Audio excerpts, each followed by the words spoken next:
Sobrang nga po na sinabi ng legendary boxer na si Bernard Hopkins na kung meron man daw boxer na makabreak sa kanyang record na pagiging oldest champion sa history ng boxing sports. Tiwala si Hopkins na si Manny Pacquiao na daw.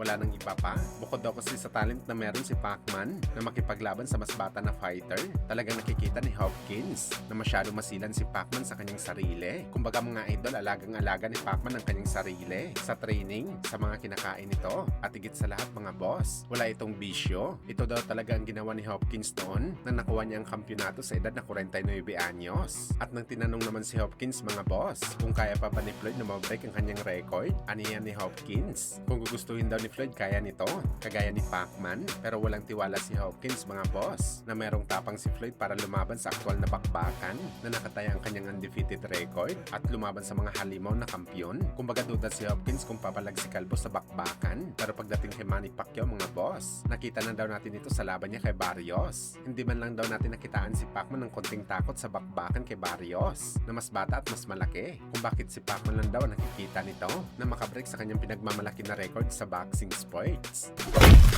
Samantala basag naman po mga boss ang dating WBO lightweight champion na si Keishan Davis sa legendary boxer na si Timothy Bradley. Sa naging podcast kasi nito mga boss sa The Ring Magazine kung saan si Keishan Davis daw para kay Bradley ang tunay na definasyon ng isang Duckers. Masakit niya man daw ito sabihin para kay Davis dahil magkaibigan sila ni Bradley, pero ang ginawa daw nito na umatras sa bakbakan sa laban nito kay Devin Haney ay isang biggest duck daw talaga sa history ng boxing sports. Simple lang daw ang dahilan dito mga boss. Araw-araw daw kasi nagpapalabas ng video si Keishan Davis at sinasabi sa lahat ng mga boxing fans na ayaw daw siya labanan ni Devin Haney sa dami daw ng kabastusan na sinabi nito sa kampo ni Boy Ilong. Nung pinalagan daw si Keishan Davis at planchado ng lahat sa laban, siya pala itong umatras sa bakbakan. Mas malupit pa daw ang pagiging Duckers ni Keishan Davis kumpara kay Canelo dahil buti pa si Canelo mga boss. Meron daw valid reason kung bakit ayaw nito labanan si Benavides. Ito nga ang diferensya sa kanilang timbang, pero si Keishan Davis daw nasa kanya ng lahat para maging boxing superstar sakaling matalo nito si Haney Boy. Pero pinakawalan daw nitong opportunity. Ito na daw sana ang biggest break ni Keishan Davis. Pero sa kasamaang palad tinanggihan niya pa ang laban kay Haney Boy.